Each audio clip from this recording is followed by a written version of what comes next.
Can you all believe that the Pittsburgh Penguins won that game on Tuesday night? I sure as hell can't.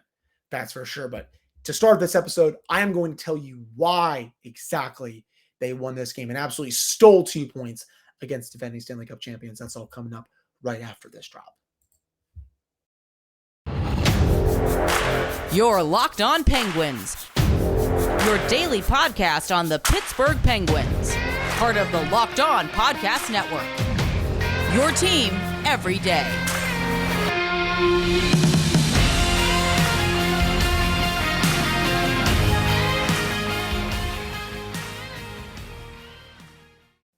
Hello and welcome to a late Tuesday night episode of the Locked On Penguins podcast. I am, of course, your host, Hunter Hodes. Remember to follow me on Twitter at Hunter Hodes. Follow the show's Twitter at @Penguins. And, of course, thank you all so much for making this your first listen of the day. Today's episode is brought to you by FanDuel Sportsbook, the official sportsbook of Locked On. Make every moment more.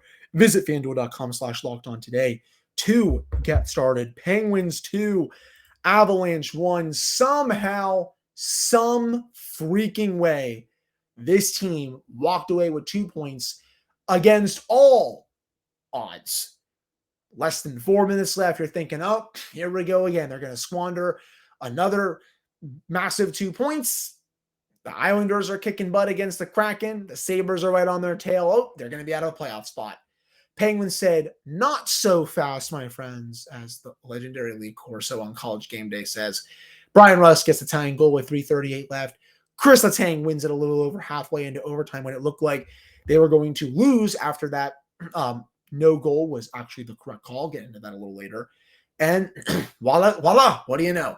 Penguins collect points 58 and 59 to stay in a playoff spot. And they are now just 1 point behind the Washington Capitals with 3 games in hand on them. And they are also tied with the Islanders for the final playoff spot, but they have the tiebreaker because they have 4 games in hand on them.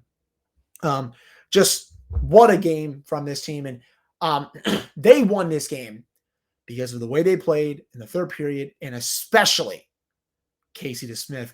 What a performance from the Penguins' backup goaltender. Let's give him a round of applause for that one. 970 save percentage, or a little bit over. 41 saves on 42 shots. Spectacular stuff. The save that he made in overtime went off his noggin. I believe that was on Rantanen. Just out of this world stuff. The save that he made on JT Confer late in the third period before Bryan Rust tied it when it was on an odd man rush. Saves that he made on McKinnon, Rantanen, Nichushkin, Makar. I can name so many others. He was a rock for this team tonight. They finally had a good game where they got the goaltending easily. His best start of the season. Not even close, in my opinion. If he is even just average tonight, Penguins are blown out. I was saying this in the first period. Like, how is this scoreless going into the intermission? Because they were being so brutally outplayed. Casey DeSmith, when they needed him the most, he was there for them. And this was not the same goalie I recognized when he gave up 6 goals to the Florida Panthers, just a couple of weeks ago before the All-Star break, when it looked like he couldn't even stop a beach ball. Tonight, he was played like a Vezina Trophy goaltender. And I know he's up and down, but just a great job by him yet again. Just when they need him most. And this buys some time for Tristan Jarry. I would like to think he's going to be coming back this weekend. He was there at the morning skate on Tuesday. If he can get a full practice or 2 in before the California road trip, I would like to think that he's going to be good to go for the game on Friday or Saturday. But, man, just beautiful stuff from DeSmith tonight. Shout out to him. Another big reason why they won. Jason Zucker, when the team needs him the most, he is their most consistent winger. Again, watch that forecheck that he did before that goal from Rust. I thought it was originally Malkin's, but it was Rust's. He just went through 2 Avalanche players, gets the shot just over Francouz, goes wide of the net, but he's scrambling. Malkin's able to just bank it in. Rust is able to touch it. It's a little bit of a fluky goal, but go back and watch that forecheck there. It's Jason Zucker again, just being in the right place at the right time, and also just doing a great job forechecking and splitting the defense in that situation. He has been there time and time again for the Penguins this season. He did not disappoint. And also, the penalty kill. What a performance all night long by that unit, going up against one of the premier power plays in the league. I know this team does not have Gabriel Landeskog out there, who is one of the best, I think, pure playmakers in the league. But you still got Nathan McKinnon, who was incredible, top 3 player in the league, in my opinion. Kyle McCarr, who I think is the best defenseman in hockey, and I don't really think it's particularly close. You have Mikko Rantanen. You have Valeri Nichushkin. Just world-class players right there. You can put whoever else you want as a fifth guy. Devon Toews, if you want to. He's awesome, too. And the fact that the Penguins were able to kill off 4 straight penalties, especially the one in overtime, and do it with such ease was amazing. And I loved the play that Ryan Poehling made after the PK. I'm going to get to that in the second segment. But, they were able to sell out, block some shots. They were able to deny a lot of zone entries. Just spectacular work from the PK. I thought Teddy Bluger had his best game as a penalty killer in quite some time tonight. Josh Archibald came back, was really good on the PK as well. But a job well done by that unit. A unit that had been struggling a little bit going into the All-Star break, had been a little bit up and down, came into this game 9th in the NHL.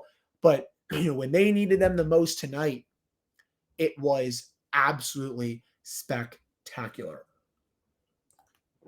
Those are the main reasons I think why they won this game. Yeah, did they get a little bit of luck? Sure. Is hockey a random sport? Absolutely. But you know what? This team got the result. They badly needed it. That was a season-saving win for your Pittsburgh Penguins. They lose that game in that manner, and they lose 1-0. They get passed in the playoffs. It puts even more pressure on them to go on this road trip and to either come out of it with the winning record or sweep it, because well, sweep it at least for the California teams, because you play the Ducks, who stink. The Sharks are not good, even though they just beat them. The Kings are not bad. That's going to be a tough game. But, if you can come out of this now, this week, 3-1 overall, going into that game against the Islanders next Friday, which is a massive game before they play the Devils the next night, and then they play the Islanders again at home. You got to be banking those points. And the Penguins were able to do that tonight. And I know the Avalanche have not played that well this year, but they're finally starting to get healthy. Goaltending, PK ability, and just a little bit of luck.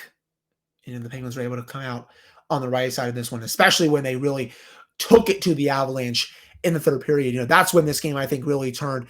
Third period overall, the Penguins had 72% of the shot attempts at 5-on-5, 68% of the scoring chances. High danger was about 50-50. Penguins also had 57% of the expected goals in that third period after getting just walked for the first 2 periods. And honestly, for the game, that third period really put that in the Penguins' favor in terms of shot attempts at Corsi. 56% of the shot attempts belonged to the Penguins. Scoring chances, they had 53% of those, but they got walked at high danger, 17-9. Expected goals, though, about 50-50. It's just, that third period in overtime after the Avalanche had that power play, really good stuff by the Penguins. And I think those were the main reasons why they won this game. Coming up in the second segment, I'm going to get into why Ryan Poehling made a very underrated play as soon as that penalty expired in overtime. I'm going to tell you why he did. I'm going to tell you why it was such a great play. But first, let's get into FanDuel, because of course the Super Bowl is coming up this Sunday. This year, the only app you need at your Super Bowl party is FanDuel, the America's #1 sportsbook. Really excited about our new sports betting partner for Locked On, because they are the #1 sportsbook in America. And if you're new to FanDuel, that's even better. They have so many great features that make betting on sports fun and easy. You can download the app right now so you can bet Super Bowl 57 with a no-sweat first bet. You'll get up to $3,000 back in bonus bets if your first bet does not win. FanDuel lets you bet on everything from the money line to point spreads to who will score a touchdown. Again, I like Jalen Hurts for a couple of touchdowns as a prop bet. If there's one for maybe 250 plus passing yards, well, I wouldn't say 250 plus. I would say for 200 plus passing yards, I would like that as well. I really like the Eagles money line as well. The FanDuel Sportsbook app is safe, secure, and super easy to use. But best of all, you can also get paid your winnings instantly. So join FanDuel today at FanDuel.com/lockedon to claim your no sweat first bet on Super Bowl 57. That's FanDuel.com/lockedon. Make every moment more with FanDuel, the official sportsbook partner of Locked On. All right, I'm back here in this episode of the Locked On Penguins podcast. I am your host, Hunter Hodes. Remember to follow me on Twitter at Hunter Hodes. Follow the show's Twitter at LRSO Penguins. And of course, thank you all so much for making this your first listen of the day. So, Ryan Poehling continues to impress, especially now that Josh Archibald is back. That's big for him and that line. Do you all notice what he did after they killed that penalty in overtime? I thought that game was over as soon as Malkin took that stupid penalty. I will still stand by my tweet that they are so clueless when it comes to playing in overtime. I do not understand it. Gino just took a really dumb penalty there, and he's lucky he didn't pay for it. But Ryan Poehling gets the puck. They get back to 4-on-4. Look what he does. Looks to the bench, does a little bit of a little for those that are watching on YouTube, he just does a little check, sees that a player is coming on, goes to the left side, goes around the net, buys the time for the reinforcements to come on the ice. He didn't just dump it because he had been on the ice for a while. He had been on the ice, I think, for the last 40, 45 seconds, something like that, to kill off the rest of the penalty. And a lot of players in that situation will just dump it, give the puck back. It's 4-on-4. It's not as dangerous as 3-on-3, but not Poehling. He goes around the left side, goes around the net, gets it to one of those poor players that gets off, and then boom, or gets on, boom. It's a shooting gallery in front of the net. Crosby's able to draw the penalty. He gets it to Letang, who fires it into the net for the game winner. Chronicle that, everyone, by the way. And I think Mike Sullivan also chronicled it as well based on his quote. I'll get to that in just a second. But that is a veteran move by Poehling. Just a really heads-up play by him. Because, again, if he dumps the puck there, who knows what happens in the rest of the overtime session. For all we know, the Avalanche win that game, or for all we know, this game goes to a shootout. In the Penguins, we all know how bad they struggle in shootouts for the last couple of seasons with how they look like they don't even try in them. They may be losing that. So really nice heads-up play by Poehling there. He's been really good, I think, since coming back from injury, looking like a really solid fourth-line contributor for the team. And, he had that goal against the Sharks before the break. Really nice job, I thought, tonight. He had a solid game. Just looking at the lines overall, with Poehling, Blueger, and Archibald, with the fourth line that they like. When they were on the ice, the Penguins had 55% of the shot attempts. They also had only 42% of the expected goals, so not kind of meh with that.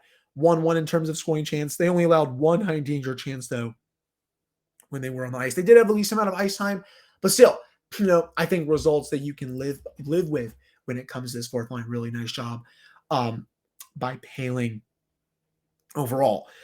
Another topic I wanted to discuss here. So I'm sure you're all wondering, or some people are wondering, Hunter, what happened with that no goal that was called off to start overtime?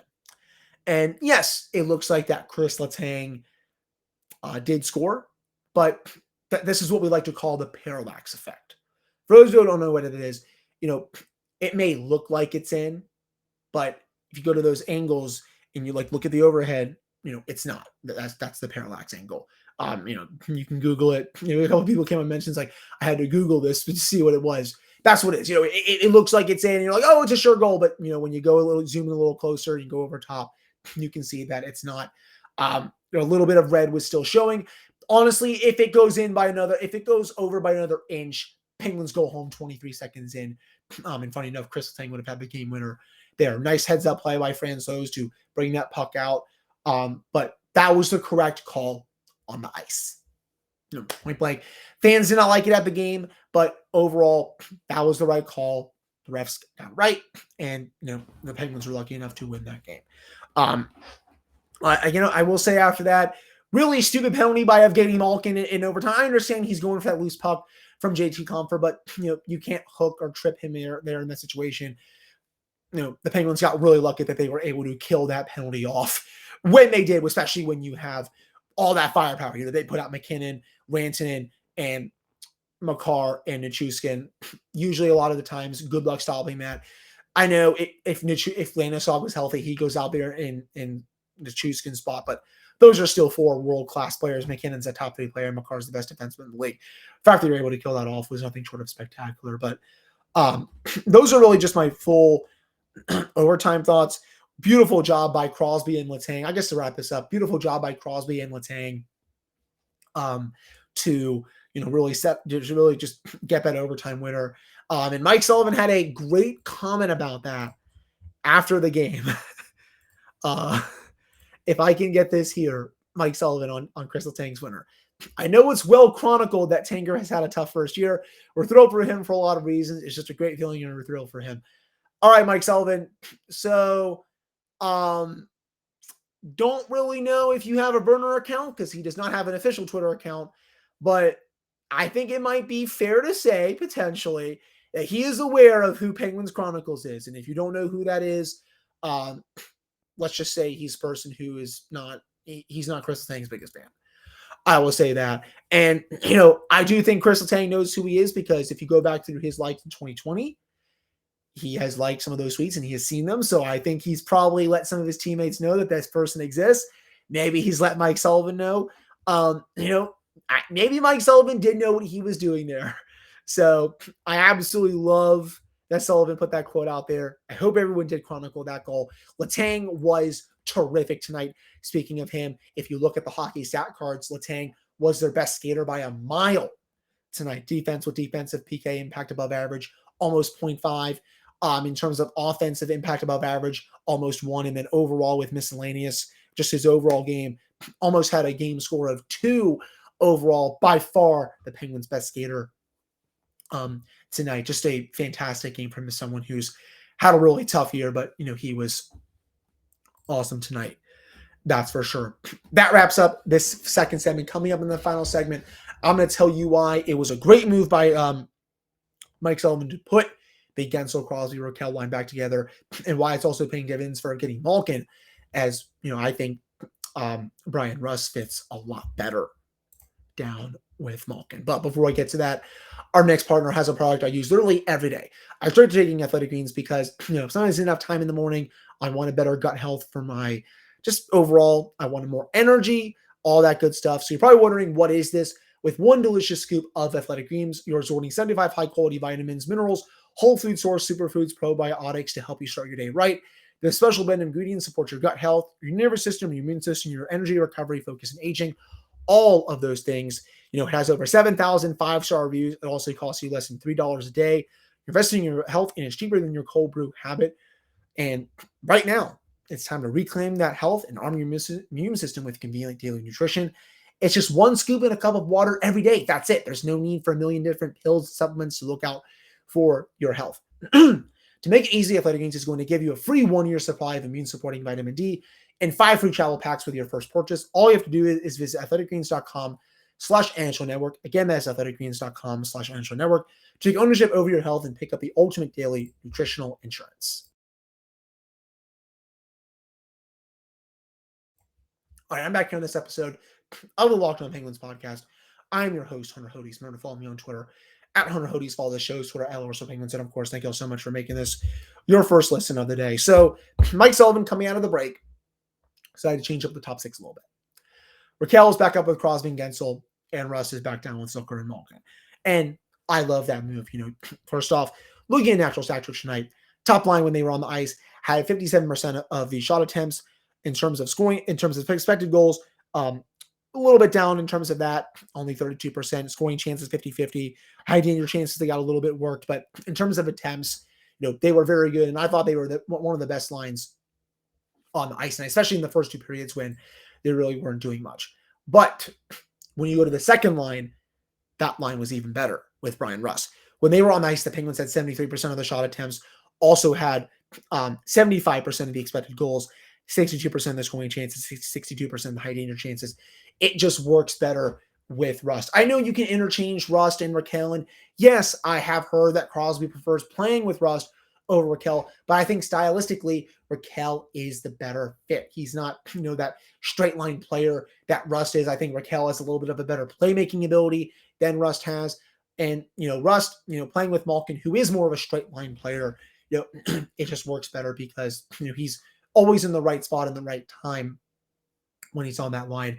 And with how Rakell's playmaking is, it goes well with Jake Gensel, who is obviously one of the better goal scorers on the team. It also goes well with Sid, who's a great playmaker and also a great shooter as well. So I really like that change. It paid dividends right away. You could easily see that those 2 lines were humming all night long. And that's the top 6 that I want to see for the rest of the season.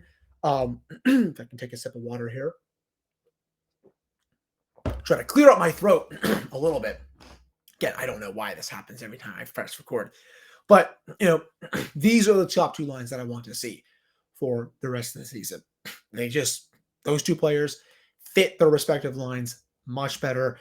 Rust has had his struggles this season. I know the goal tonight, a little bit fluky, but in terms of play style and just how they fit, I much prefer Rust with Malkin. And you saw that tonight.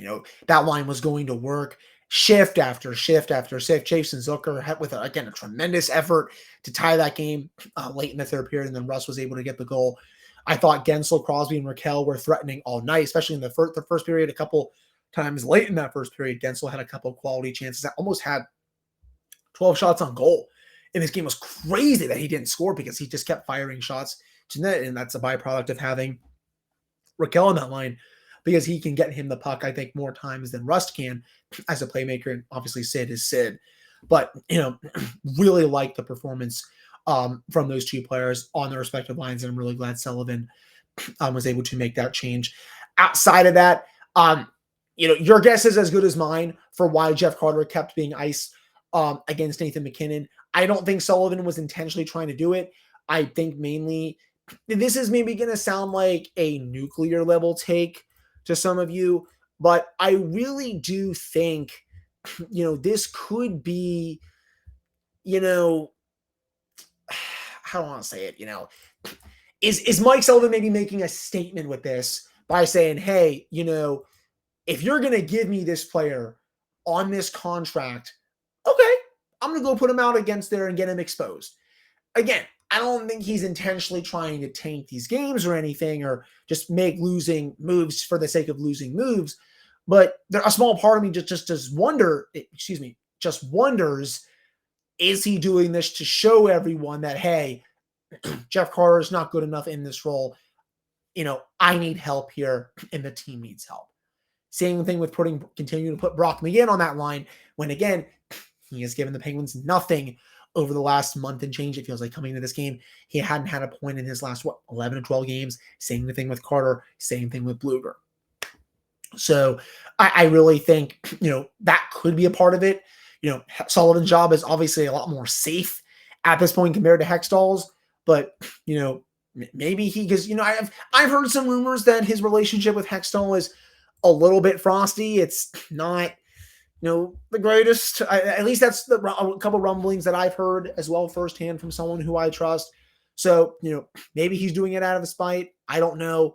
But it was a curious decision that he kept putting Carter and his line out there against MacKinnon. And, what happened on that MacKinnon goal, it literally looked like Carter just jumped out of the way from the puck. It didn't even look like he attempted to block it, which was ridiculous. I don't know what he was trying to do there.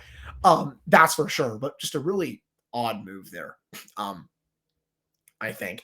It's also annoying that Heinen and Drew O'Connor out of the lineup, but I thought Kapanen played a decent game, so I had a couple of quality chances. Archibald had a couple of thunderous hits. I think the goal scoring is going to come back from him in time.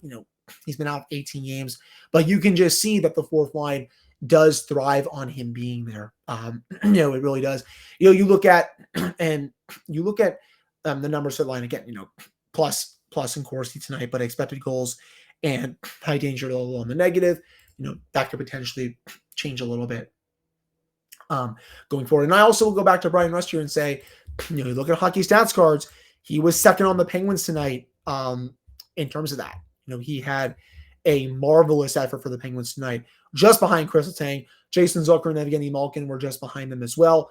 The underlying numbers definitely match up with the eye test. And I will also shout out Brian Dumoulin for a very solid game. Outside of him fumbling that scoring chance in the second periods, got the puck about 10, 15 feet away. Looked like he's going to put a shot on net. Doesn't even do that.